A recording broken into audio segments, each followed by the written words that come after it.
Fantastic. Oh, gosh, it happened. It happened. Nick Gazzard has 25 years of global experience in supply chain consulting and solutions You got less for murder. covering many industry sectors. Throughout his career, Nick has worked with multiple blue-chip organizations. Nick Gazzard's participation has been made possible by CHEP. Ladies and gentlemen, please welcome Nick Gazzard. Hell, it's terrifying. You've got to live up to this thing. Yeah. Thank you ever so much for coming in here, because I was terrified I'd be speaking to 3 sheep and a dog, so I'm very chuffed there's some people. I won't bore you with who the heck we are, but we do work with some people and stuff. We work all over the world on doing this value chain and value network optimization. So I'm not going to hang about. We do a lot of work with universities and industry groups, but that's mainly just so you know I have got some idea which end of the pencil's sharp. We're in a really interesting time. You've been hearing it all morning. This is a transformation. This is a complete change. And actually, it's interesting sometimes to look backwards. What did shape our global networks? Now, I apologize, by the way, to the guys at the back. I really thought I got this big enough. But like always, nothing's ever big enough, really. Now, that is actually Martin Christopher's classic kind of graph of how global production works. And basically, the classic is manufacturing on one factory, producing everything for the world. The bad news is you get lots of inventory out of it. So fundamentally, you end up with a curve which is saying, look, my production costs go down as I globalize, okay? But basically, things like my inventory will go up or down depending on how many factories I got where. So you get a standard trade-off. Well, one place you have one problem. You get lots of places you get another one. And that shaped where we put them. Then what happened? Well, you had the guys doing that container thing. Make no bones about it. It's an important thought. Containerization transformed global freight. Totally transformed it. Think about it for a minute. It's a box. They call them boxes.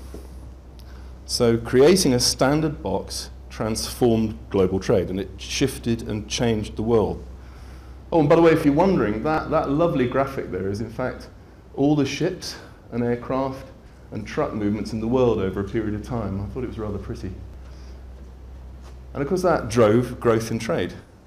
We moved a lot more goods, we spent more, it's great. So that's all lovely, but what now? Industry, facing seismic change. We will not have the same industry we have now, and we will not have some of the participants in 5 years' time. They will be gone. The only question is who? Now, you probably won't be able to read the numbers, but basically that is your food inflation change over the last few years, and that lovely spike now is what's happening now, which means you're really sweating to try and contain inflation. So somebody's really hurting. It was a lovely thing with GDP. There's your trend. Now that and that are not nice, and then you put the transport index in. Now, I'm just waiting for the 4th economic horseman of the apocalypse to arrive, because those 3 are bad enough. So we've got brutal sector economics. Delivery frequency. What does everybody want?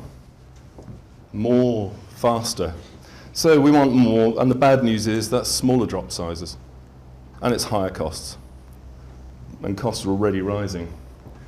What else are we doing? Product ranges. Used to have a range of, what, 5,000, 6,000 products? Maybe 10 in a store. They get up to 15, now it's up to 20. Anybody want to hazard a guess at how many SKUs Tesco's got live at any given point in time? To the nearest 10,000? About 56. And they'll churn 110,000 SKUs rolling around. Ran out of space in sheds with 100,000 positions. It gets interesting. Layer pallet picking. The glories of customizing products, we'll get into it. You break the case apart, you destroy your economics, and it's 20% of your business now. So you invest in SAP, it all comes out of the production line beautifully in the dark, automated, and the first thing you do is rip the whole pallet to pieces. Discounting. If you look at the discount model, we'll show you some numbers in a minute. It's staggering, the difference in cost between traditional retail and discount. It's no secret, it's a 20-year-old concept, but people keep on getting shocked by it. And at the moment, if you think about it, logistics, if you are a 3PL, you're lucky to do 1% profit. Your asset life is about 10 times the average contract life. If you're in retail, your property's worth more than your business. And everything is pointing down. Apart from that, it's fantastic. It's party time. This is really horrible. There's a sector issue with getting money into the sector to invest. And we need to give these people that give us money a reason to give us money. And we're not giving them a very convincing one now. Where's the story about how we deal with this? Where are we going to go? Now, you've heard a few people talking about urbanisation, e-commerce, last mile activity. It is about 65% of retail costs, and it's rising. And as logistics players, I'd be interested just to see, for those of you that are 3PLs and indeed deliver, are involved in FMCG, how many of you actually measure the cost in store as part of the supply chain, end to end? Interesting. I'm sure some of you do, but that little map up there, by the way, is starting to tell the story of how difficult life gets with e-commerce. Those dots are actually in Rotterdam, and every single one of those dots is a delivery point for a parcels company. That's just a small sector of Rotterdam, and it's live. That actually is what they're doing. And that's one company. So basically, when you start looking at the UK, there are 26 million households in the UK. So if I sit there and start talking about, oh, I'll give you 26 million delivery points for next day delivery, how happy will you be? And this move, cities now are consuming unbelievable amounts of resource. So you're looking at now 2% of the Earth's surface, 75% of the resources. It's all about getting things into conurbations, and it's all about getting things out. And we're not actually very well tooled up to do it at the moment, not this way. Now, you won't be able to read that. I put it in there because most people don't realise. P&G, a couple of years back, actually, in fact, more than that, had a bit of trouble with one of the retailers because they'd actually stuck Amazon's distribution people in their shed. And they were actually going direct to consumers from the shed. And actually, they were saying last year that, in fact, some of the volumes on those lines are now actually bigger than traditional retail. So now, this has been happening for a while. And it's not something people are shouting about. But Amazon, think about this for a minute. Q1 sales, 29 billion US dollars. Growth, 28%, and they're profitable. Which end of the chain do Amazon do? Which is the difficult bit? Is it more difficult delivering a full pallet of goods to a DC, break bulk to a shop? Or is it more difficult getting that item to somebody's home or their office? Amazon do that end, and they make money. They're coming this way, really fast. What have they done? Well, a couple of days ago, they announced they were going to put 130,000 SKUs into their fresh offer, open it up to about 2.9 million customers. They'll offer 1-hour delivery windows tomorrow, and if you order before 1 p.m., they'll deliver it today. 130,000 SKUs. You fancy competing with that? They're quite good at that, actually. Okay, so what do we do about it? What's going to happen? What's going to drive the future? We've talked about disruptive business models, AI and all that sort of stuff. The Internet of Things, I don't know if you read it, there's an article this morning in the Business Day sitting there going, I don't understand what it's about, the Internet of Things, I must be really dumb to need that. And that wasn't the point. The point isn't about the things necessarily communicating to you, it's about the things communicating to each other. And the work we've been doing is actually about getting boxes to talk to each other and talk to systems and creating intelligent means of moving things around. I'll talk a bit more about that in a minute, but it's going to be a very, very big thing. Okay, physical internet I'll get into in a minute. Don't know if any of you have seen this. This is a Starship technology thing. It's actually an old guy with a cane. And these things have gone live in London. They're actually a remote control robot that carries goods. They can only be unlocked by the person they're being sent to, and they wander around the streets delivering things in urban areas. It's actually live. Guy who actually started off Skype.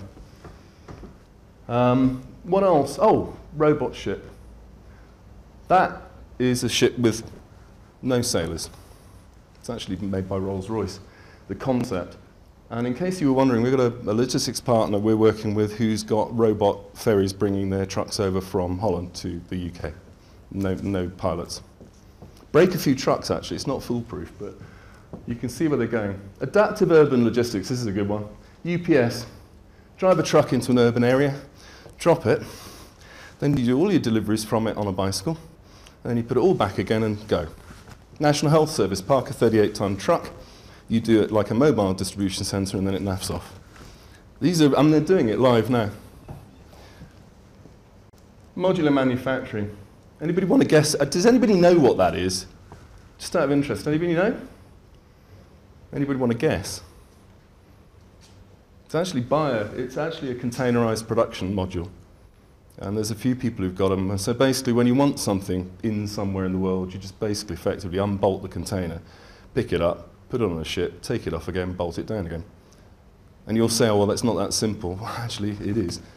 HP are doing things like containerized server farms. So you kind of fly your container in and drop it, and there's your server farm. It's fun, isn't it? And we're getting into things like sustainable economics. And I'm just going to do a quick thing here. Let me just check how badly I'm doing. Oh, that's OK. This is good. Now, you know everybody draws maps with a factory, and then there's the DCs, and then there's more DCs, and then there's a store. And eventually you see a customer over there. And we were messing around in pharmaceutical. And they have this wonderful thing where you can end up with hundreds of days stock at this end of the chain. That's about 156 there. You just can't read it. 45 days there. Okay, so this is the factory and the upstream chemicals going in. And if you flip that round, that's a classic, you know, raw materials, factory, airports, ports, and it all churns its way. Now that side is about 200 and something odd days. Fantastic. This side is a bunch of prosumers who are sitting there with their phone or at home on the internet, and they want to consume some pharmaceuticals, don't we all? And basically their choice is, do I want those at my office, at the clinic, at the hospital? Do I want to pick them up at my collection box? Do I want to get them sent to my home? Where do I want them? Now if you look at the supply chain on the right, it's a push model. The timescales, the responsiveness have got absolutely nothing to do with the customer. Now the problem is the customer at the moment is being a total idiot. They think they can have a Ferrari for free because we did everything for free on the internet. So one of the things we've got to teach consumers is they have to actually pay for this, which they won't like. On the other hand, if you won't do this for them, they'll find somebody who can. And everybody who thought they were comfortable where the internet here is going to be rubbish and they couldn't pick a difference between a cabbage and a PC, the problem is there are proven models you can pretty much drop into places and they just work. They're hubs, they work, there's a method. So it's kind of interesting. Well, I thought it was. Now the thing is, what we're going to see is these sorts of channels and these sorts of prosumers are going to transform the chains, and you're already seeing it. So what does it mean? Compelling need to reduce cost for agility. That whole agility being both lean and agile. If you can't do that, if you look at that supply chain, you still keep at 200 days this end pushing, and everything's fragmented that end. The margins you need to be able to do that. And somebody changes that business model. One of my colleagues decided it was a really great idea to take apparel out of shops when it wasn't selling. So basically, instead of doing grey market or discounting it, they would, because the cycle's so quick, they took it off the shelves and actually took the decision to simply throw the stuff away. Because actually the reality is it's not worth much. And they would fly clothes. So they'd go back, and the lead time was, if you've got it wrong in apparel, you've got it wrong, you're not going to sell it. And by the time you fix it, it will have moved anyway. So you actually start paying more money to be agile because you'll make more money, even though the cost went up. So there's some really interesting games to be played. So what do we do? I'm like a merchant of doom, aren't I? You want to shoot me. I want to shoot me. What are we going to do about this? Well, I don't think the economics are going to get any easier. Yes, the continent's fantastic. There's fabulous stuff, and it could all be good. You've also got a vice closing pretty fast around you, and we've got to find a way out now. So there's a lot of different models evolving, and if you look at the behavior in this market, there are a lot of winners and losers starting to be identified, you know, the quick and the dead. So basically, we've got to, and the costs are going up. Anybody who's operating now knows the unit costs are going up, the volumes are going up, the value's going down. So you're shifting more for less. So what are we going to do? Well, actually now we are really looking at a situation where this is about competing value chains. You're talking about no longer just being, I produce a wonderful brand and the rest of it doesn't matter. In fact, one of the critical things is, would you believe me if I sat there and said to you that increasingly for most people, logistics is now the highest cost in the business as a manufacturer? If you take out raw materials, there's been a massive shift. Used to be, why are the supply chains the shape they are? Because production costs the most in the whole value chain, so basically everything else count out. The problem now is, that chain I just showed you, that pharma chain, the logistics cost in that beats manufacturing into a cocked hat and back out the window again. So now who's got power? Because if somebody figures that out, they'll muller your business. If you're not the one changing, you will not have any money because they'll do it cheaper than you. So this is about value chain competition. So it's critical. We've got to get costs down, but we're not. We've been trying for ages. Why? What's going wrong? And I think we don't have the best R&D culture. We have one of the lowest response rates in terms of our employees suggesting innovation ideas. We have, frankly, pretty low R&D spend. There they are, and if you can't read the numbers, by the way, if you look at computing electronics, 27% of the spend globally, 22% of healthcare, 16% automotive, industrials 10%, software internet 8%, and we're at 2%. And in fact, I hate to tell you this, logistics isn't even at that. So we just don't play in the bigger sphere. We don't spend money. I don't know why, actually, but anyway. I love this one. It's basically casual benchmarking. One of the things we do is we go and look at another business that's really groovy at what it does. And we go, well, why don't we do that?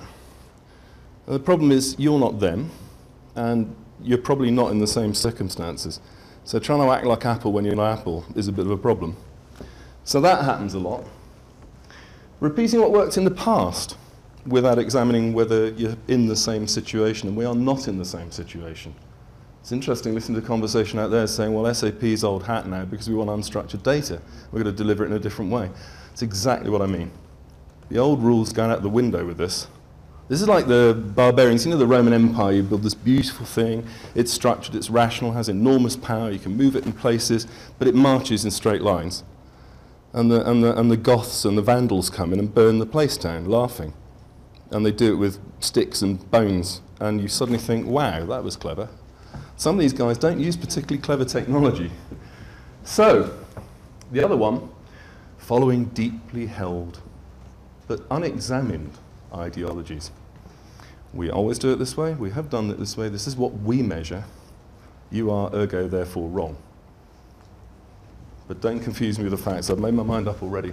So what are we going to do? Well, one of the problems is costing. And basically, I'm joking here slightly, but I'm not really. How many of you measure to about 3 decimal places on cost? If you're in retail, all of you do. The only question is it 4 or 3? Now, if you look at SOX and GAP compliance, it means that if you're generating lots of numbers in your business that don't match your actual accounts, you start creating this ambiguity, and people don't like it. Because people then go, hang on, which set of accounts is real? So the tendency is I don't want to run 2 sets of accounting. I don't want an exploratory sense and respond decision support thing when I'm actually being measured on what I did. You know, I want something that actually, I've got to have my accounts, and I've got to be able to publish them, and I've got to be able to measure them in a way that the outside world understands. But of course the other side of it is I need models that respond to situations that don't exist. I want to model stuff that doesn't happen. So how do I do that when one side wants to be compliant and the other one's got nothing to do with what I'm doing? And I think quickly, the costs of what you're doing are a function of what you do. You start delivering more frequently, less frequently, you start shifting your mix around, your costs are going to go all over the place. Now this chart, you won't read the numbers, some of you front will, but that's looking at different products. And what we did was we looked at allocating costs. So we said, okay, if you were looking at the way most people do this, they'll allocate the costs. They'll sit there and go, right, percentage of volume, percentage of cube or something, and they'll give those to the product. So your main difference is the buying price of the product and probably the inventory. On the left-hand side, we actually modeled the real costs. It was a relatively simple model. We're just looking at handling based on cube, looking at transport based on cube and things like that. You see these variances here. That product is, say, 14% more expensive. That's 14% less expensive. That one's 26%, 33, 25. And I can tell you now, by the way, both those sets of numbers are not somebody's numbers, but they are damn close to them. And the methodology is exactly what they used. What the guys inside the business are actually seeing is this. What's actually happening is that. And you'll notice those two numbers there are exactly the same. The number on the right is SOX and GAP compliant. The number on the left is as well, but those are different. Now, I don't know about you, but if I'm trying to reduce costs, and one of those products is 36% cheaper or 36% more expensive, and it's 80% of my volume, I think I probably need to know that. You can't have an average anymore. It's no use to man nor beast. If you sit there and divide that by the volume, you get an average cost per case. What does it tell you? Nothing. It tells you what your average is. So what's your decision? What can you do about it? Let me crack on. Oh, right, we're doing all right. And the other thing I want to do here is actually, this is just done at a higher level. So here we're seeing suppliers, not products. And we're seeing exactly the same thing. You're looking at allocated, you're looking at real. Start looking at this. Storage, 21% below, 13% up. Handling, 20% higher, 23% lower. Transport, -6, plus 15. Okay? So basically looking at situations where if you're looking at a supplier to you, they could be plus or minus 9% of the cost that you see. In other words, if you look at supplier A here is 9% more expensive than you think they are. 9%. All right? They're 5% less expensive and these guys are 6%. In the way they use the resources, it's the mix of pallets, it's the mix of products, it's the inbound.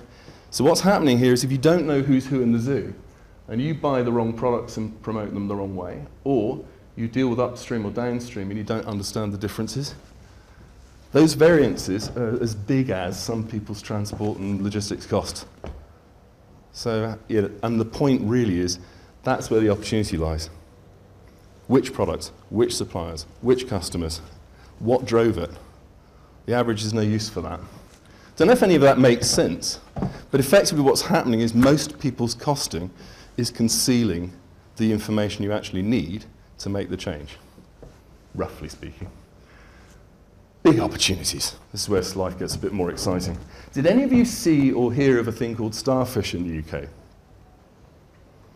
Okay, it was a massive, massive study. About £220 billion worth of revenue was involved. It was basically all of the major retailers and most of the major suppliers in the UK pooling their data about their deliveries and doing some work on what opportunities came out of it. And that graph there is basically showing you the number of deliveries that were 1 pallet or more. Now, actually, out of interest, you won't be able to see it, but that massive spike there is deliveries with 1 pallet on before they got consolidated.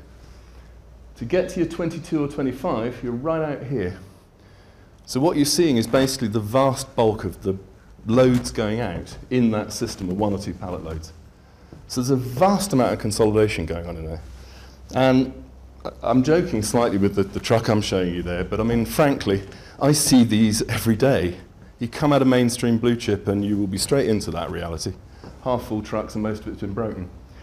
But to give you some idea, if you're going at the moment to a customer at 1 delivery a week, you could have a cost of about 64 euros for a pallet. If you go 5 a week, that's going to go up to 85. But here's the kicker. That's plus 32% of cost, but the retailer benefit is only minus 14. So you've just hemorrhaged 32% higher cost to give the retailer a 14% cost reduction. Nuts. I need you to go to them and say, look, can we negotiate what actually we should be doing here? Because actually what's happening is you're inducing a higher cost, and I'll pass it on to you next year when we negotiate. Or I'll try. Now, just out of interest, that is a bunch of SKUs. That's actually looking at the cost per case for a range of SKUs, and I'll leave you to guess just how much money is tied up in the back end here. That's the cumulative volume. So basically here, by about 17–18%, you've done about 85% of the volume. And that's a pretty true curve for most retailers now.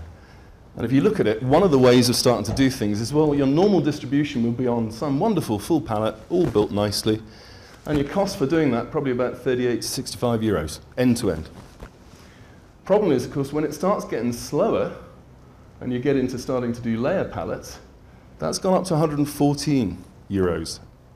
Now, if you're doing average costing, you can't see the difference between those two. All that happened is your average went up. And I'm going to show you one. You see this one there? That is a real pallet. We actually photographed that, or in fact, somebody photographed that out in the industry. That was actually delivered. It's pretty bad, but it's not, I haven't seen worse. Now that's just lots, you see these, that's product holding up the pallet above it. And there's the same thing here. So the damage rate is fantastically low. No damage. It's because it all gets turned back at the door when they've broken it before it arrives. So fundamentally, if you want to play with a jumble pallet, you're going to be looking at about 165 euros. And there's one major retailer in France who's punishing their suppliers for not going into consolidation centres. It's making them do those too, on everything. What does it do to your costs? Last quick one here is looking at customization. This is where you break the case apart and you strap toothbrushes onto it and do daft things with it. So you take a lovely pallet, break the pallet down, rip the secondary packaging off, strap things to it, bung it in a cardboard box, and then rebuild it and send it out in a layer pallet like the one in the middle. And that, if you look at your normal cost per case, is about 68 euro cents to push a product through.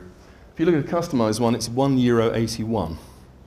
Now, if that was 10% of your business a couple of years back, it's now 20. And that all sits in the averages. I'll come back to that in a minute, actually. So look, let's crack on. We were doing a load of work with Spa, and we built them a model which basically was looking, and we worked with a lot of the suppliers to do it. It was looking at all the possible routes to market they have from factory to store, including satellites and stuff like that. And what we then did was pull the entire range in. So we ran all 15,000 products. And then we started segmenting them. So basically what the exercise was to break them into fast, medium, and slow. Then we did some range optimization to work out which group of products should go into which flow. You know, you're going to flow them through, basically put them on the floor and chuck them out. You're going to cross-dock them. You're going to put them into reserve. You're going to put them in break bulk. You know, you're going to put them on fractional pallets. So we did all that stuff, and then we optimized the actual mix of equipment. That pie chart is actually showing the mix of which sorts of boxes you should put on a quarter pallet or a pallet or a roll cage or whatever to fulfill different mixes of product. I can't tell you what the cost savings were because Trevor would kill me, but it was all right. Certainly enough to offset lots of the things that would be keeping everybody up at night. Now, that has moved on, and we did even more work. I mean, to give you some idea of the benefits, and these are not spars, but this is a sensible basket of some of the stuff. If you look at display loads, you look through the average top end, and you actually get a lot of products that have enough volume you can deliver them to store on pallets. That is Aldi and Lidl's model. They do synchronized production. The pallet is the case. So basically, they fill the pallet as though it's the product case. That will get cross-docked straight through the warehouses, and it's synchronized to arrive at the time the pallet will run out in the store. They can only do it because it's 2,000 to 3,000 products. And they bring it into store, either kick the wheels down or pull the jack out, and that's merchandising. And that's how they do it. Now, actually, something like 50% of that range of products you could do that to.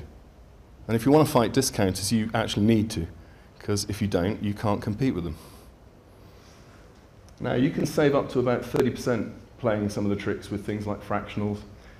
In the medium movers, you start needing to use crates and boxes because now you don't have enough to fill a quarter or a half pallet or a pallet.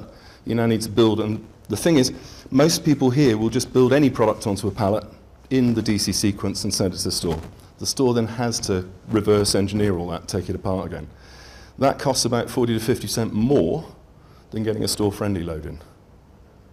So if more than half your costs are in store and it's twice as expensive to not have a store-friendly load, you want one. What you don't want is a half-empty truck because you're using lousy stuff that won't fill the truck. So what you want is you want to fill the truck and be store-friendly. Yeah? So basically what you start looking at then is modular loads. Now that's an automotive style load. So you're sitting there using one standard size of crate. This is a kind of experimental modular load. I'll talk more about in a minute. Those can take about 40% out of your costs. And I actually, just check, yeah. I know at that point, you'll probably be wondering whether I smoked something exotic in the lunch break. Because you'll be sitting there if you run trucks and sheds going, you're full of, you can't just knock 40% out. And it's not saying the truck cost 40% less. It's not saying you paid somebody 40% less.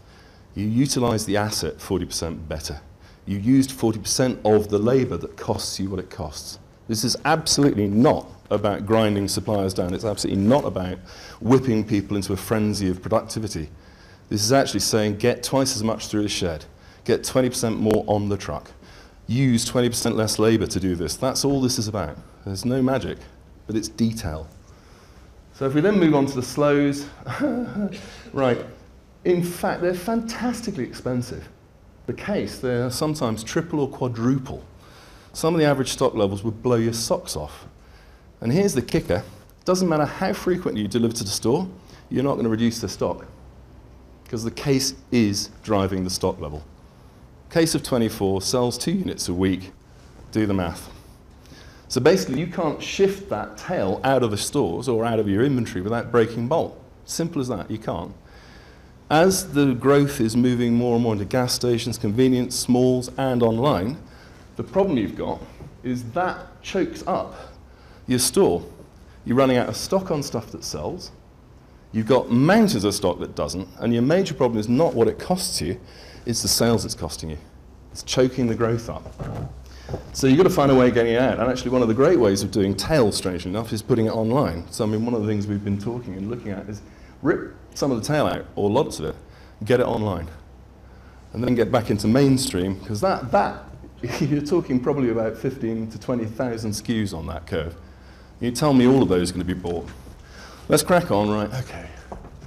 Now, to give you some idea, that is now pushing up into 50%. And again, before you say, yeah, the reality is that's verified. We've done loads of work with lots of resellers and suppliers on it, and those numbers, you can go minus 10% and you can go up 10, but those are real numbers that could be achieved.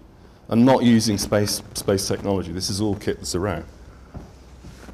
So, here's another one. This is something Chepa got an advisory group which we actually helped support. We actually built a model for them where Affinity is a big Spanish pet food manufacturer. SCA is what, I think now actually, the biggest consumer paper company in the world. I'm not sure. Kimberly-Clark will probably have an argument with that. Lactalis is part of Nestle. It does chilled. The Nestle you can't see, but that's Nestle, P&G. And basically we built this model for all the different routes to market they thought they might have, the ones they have now and the ones they might have in the future. And what we actually did was we in fact then said, look, there's 180 scenarios of how often you deliver, whether the shed's open or closed, whether you synchronize orders or whatever. So basically we ran 180 scenarios, 7 product categories, 5 routes to market, 3 operational models, 2 retail models, 3 delivery frequencies and 2 order volumes through this. And what do we find? Well, you can't read that, but what it's actually saying is that, for example, is route to market 1, scenario 1, standalone, low collaboration, 1 delivery a week, no synchronization, stocked. And down here at the bottom, this is route to market 5, and it's plant to shared RDC, all high collaboration, 3 deliveries a week, it's all synchronized and it's cross-docking. And here's the gradation. Basically, you're running from here at something like, sort of 180, 160 per case. Down here, you're running at just over 60. That's end to end. So basically, you've got savings potentially on that model of 50%.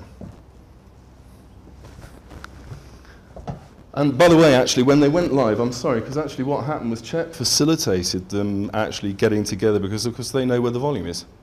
And these guys agreed to share the data, and basically they were able to look for the partners and look for the groupings. They went live with it last year and early this year. The savings are pretty close to exactly what we predicted. So this kind of stuff actually works. Right, next one. This is what they did as a route map. So basically they developed this route map and they used it to persuade the boards to give them the money and the permission to go and work together to do this collaboration. So they went from their 64 euros a pallet current. The first move they went was the same number of deliveries a week. They pooled with multi-pickup and they synchronized the orders to get a good truck fill. That took them 13% down. So this initial phase is going to save them 13%, and it's gone live and it is doing it. Now, I don't know about you, but saving 13% would be pretty groovy in my world. The next phase is just simply then going to multi-supplier DC, synchronizing the orders and pooling the transport. And that will take them down another 12% to 57. You start getting a bit esoteric now. Now we're starting to look at multi-supplier and multi-retailer DCs. And by the way, before you say, oh, we'll never do that, did anybody hear what Amazon said they were doing last week? We will distribute any retailer's products anywhere in Europe.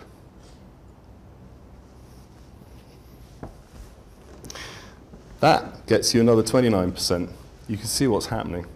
If you end up at a fully open, consolidated system, direct plant delivery, VMI, and all the other stuff, you're down to 42%. Now that stuff is real world. That is the rates that they'd be charged. That is what will actually happen if they do it. Starts getting quite interesting, doesn't it? Okay, we're nearly there. We're nearly there. Online channels. Impossible. I know at the moment the growth is not massive here. It's only 25% and it's a small market.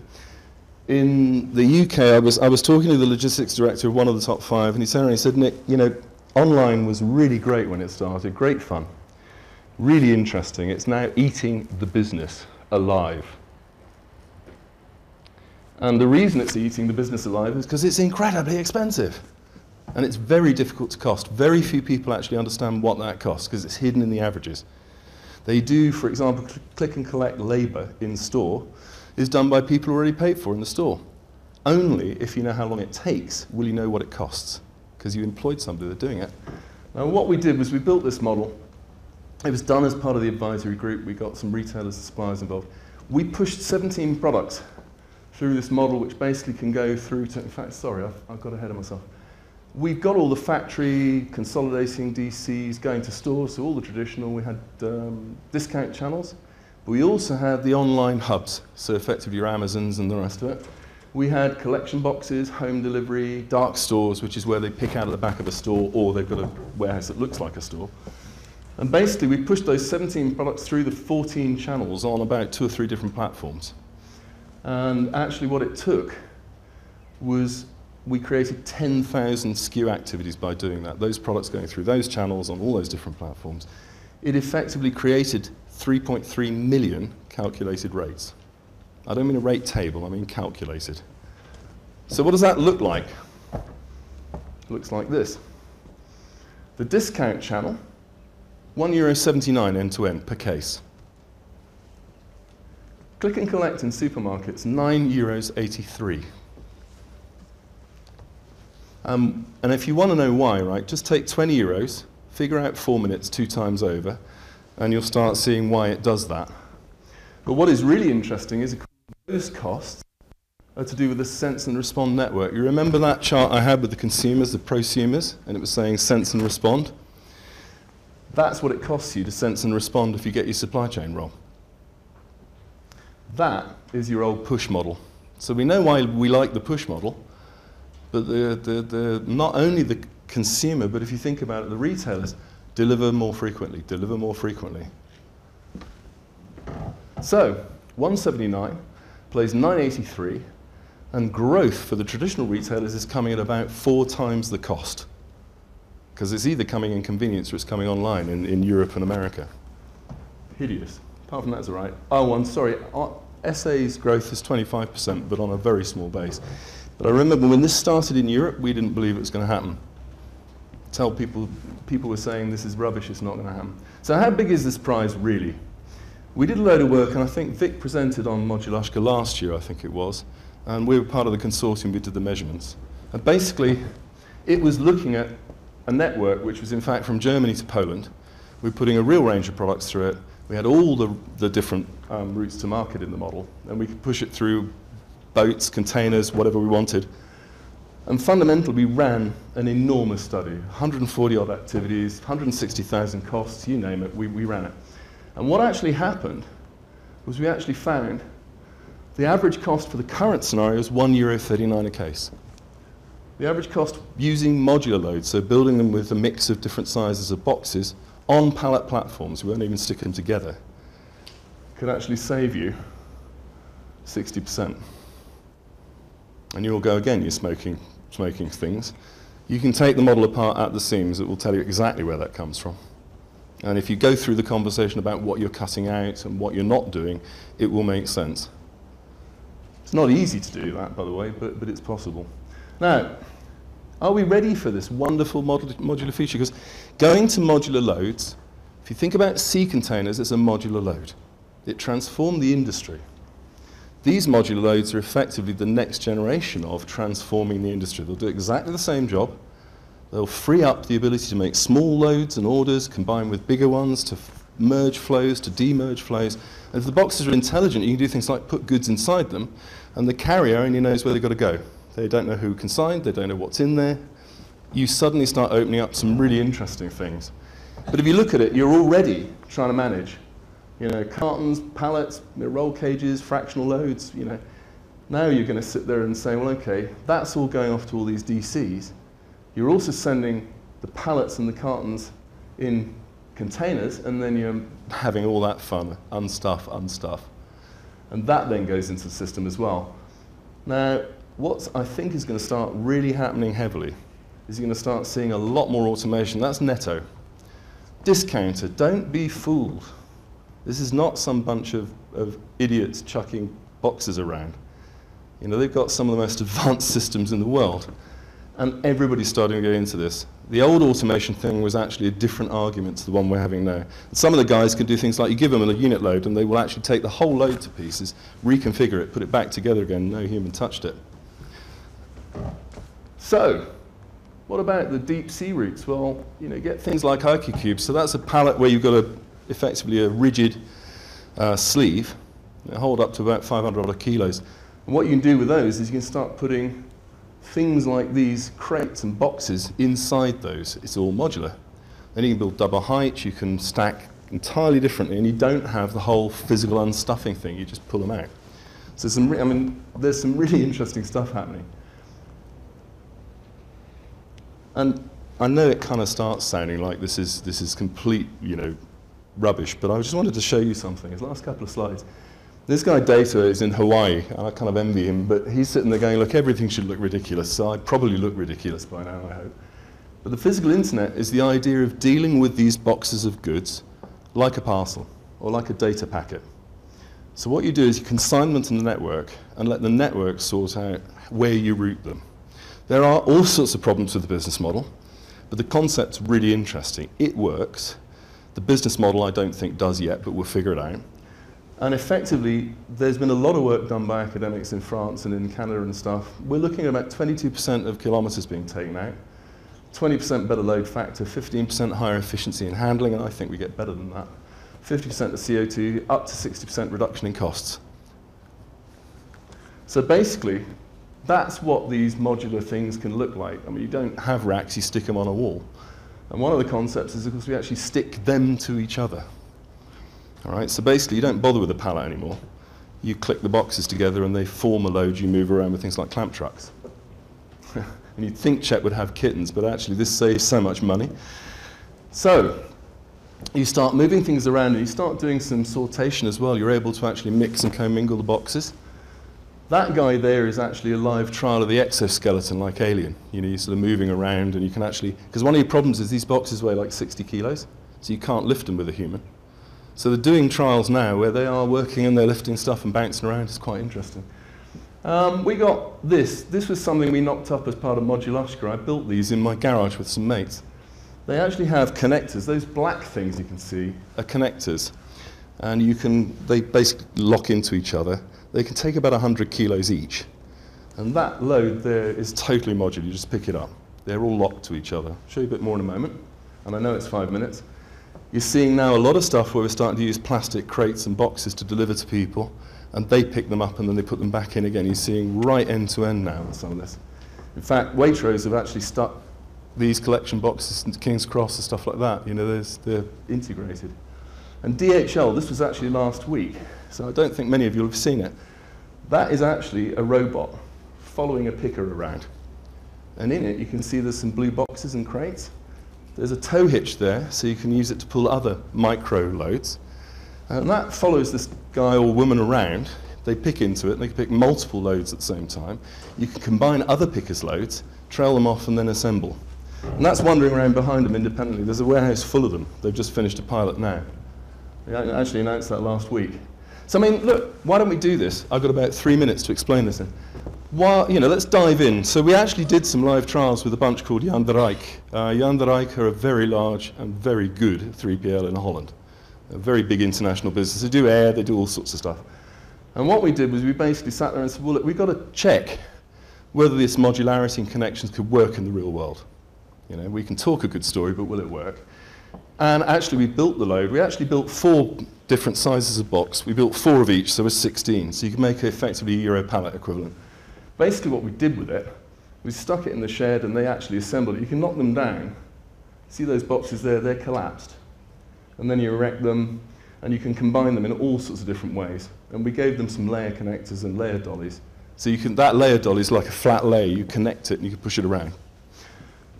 What we also did was, in fact, this layer connector is like a pallet, but it's about 40 millimeters lower. The aperture for the forklift's the same. And what we did was we actually built this where we connected that box below the pallet and this one above it. And a guy with a forklift came along. Oh, hell, sorry, going the wrong way. Panic. Okay. Sorry, let me start again. So we did that, and we were able to open the side. You can check on the merchandise. You could actually use it as a merchandise display unit in store. And actually what we did was, it was a bit slow on operation, but we can fix that. They did about 2,700 kilometers, these boxes. Got knocked down and up and down about 10 times. There was no damage. So yeah, that worked, and the loads would modularize. Could we lift it with forklifts? Well, that was a 120 kilo load being lifted underneath the pallet. Can you notice there's like air under there? So basically what that means, of course, you know a double stack load? You put a pallet in, lift both loads on one pallet, drop it, disconnect, put it on a slave, move it round. So there's all sorts of tricks you can do, and that was a box being picked up by a clamp truck. And if anybody knows about clamp trucks, you'll know they break boxes. So that was fine. Now, so yeah, we could handle it. In fact, we actually managed to get about 90 kilos in one of those boxes, supported by the other boxes. So I suppose what I've been trying to look at here is we're under huge pressure. Everything's changing. Not many people are giving you a get-out-of-jail card. Where do I go to get the savings? This is work that's proven on a whole bunch of bases how you can take somewhere between 10 and 40% out of your chain now. And this stuff, although it's future, could push that up to 40 or 50, 60%. And the technology is beginning to get to the stage now where we can put it in a DC and it'll actually work. Now, is it operational? No. We're a long way off that. But my question would be, with the potential to save this much money, really what are we waiting for? You know? It can be done. It isn't easy. And I'm not saying you just flop out and it all happens, but this is up for grabs. It's for real. This isn't just a theoretical exercise. This actually is physical. It works. And on that note, I'll shut up. But thank you. Thank you very much.